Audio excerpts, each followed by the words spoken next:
ఎక్కడికి వెళితే నాకు నెమ్మది కలుగుతుంది, ఎక్కడికి వెళితే నా జీవితం బాగుపడుతుంది, ఎక్కడికి వెళితే నా బ్రతుకు స్థిరపరచబడుతుందని నువ్వు వెతుకులాడుతున్నావేమో.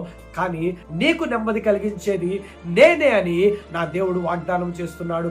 నెమ్మది లేని అనేకమైన జీవితాలతో దేవుడు మాట్లాడే మాట ఏంటో తెలుసా? మీకు నెమ్మది కలుగును. ఎప్పుడు కలుగుతుంది అంటే, మేలైన మార్గం ఏదో మీరు కనుగొని దానిలో మీరు నడిస్తే కనుక ఖచ్చితంగా మీ జీవితానికి మేలు కలుగుతుంది. అన్నాడు నోవాహు మేలైన మార్గం ఏదో దానిలో నడిచాడు. అన్నాడు యెహోషువ మేలైన మార్గం ఏదో దానిలో వెంబడించాడు. అన్నాడు ఎలీషా మేలైన మార్గం ఏదో తెలుసుకొని ఆ ప్రకారంగా నడుచుకున్నాడు. కాబట్టి వారి ద్వారా దేవుడు ఆ ప్రజలందరికీ కూడా నెమ్మది కలుగు చేశాడు.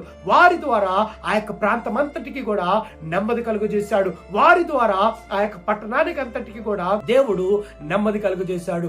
ఈ రోజు నీ ద్వారా నా దేవుడు నెమ్మది కలిగించి, ఆరోగ్యమును కలిగించి, శత్రు భయంలో నుండి, అనేకమైన ఉపద్రవంలో నుండి, అనేకమైన పని విషయంలో నుండి, అనేకమైన కష్టతరమైన ఇబ్బందికరమైన పరిస్థితుల్లో నుండి నెమ్మది కలుగు చేయడానికి, నీ జీవితాన్ని బలపరచాలని, నీ బ్రతుకుని మార్చాలని, నీ స్థితిగతుల్ని సిద్ధపరచాలని ఆయన చూస్తూ ఉంటున్నాడు. ఆనాడు ఆ యొక్క నోవాహును వాడుకున్న దేవుడు, ఆనాడు యెహోషువను వాడుకున్న దేవుడు, ఆనాడు ఎలీషాను వాడుకున్న దేవుడు ఈ రాత్రి నిన్ను కూడా, నీ ద్వారా కూడా దేశానికి నెమ్మది కలిగించి, నీ కుటుంబానికి నెమ్మది కలిగించి, నీ బ్రతుకుకు నెమ్మది కలిగించి, నీ యొక్క జీవితాన్ని ఎంతో ఆశీర్వాదకరంగా ఆయన ముందుకు కొనసాగించాలని ఎంతో ఎదురు చూస్తూ ఉంటున్నాడు.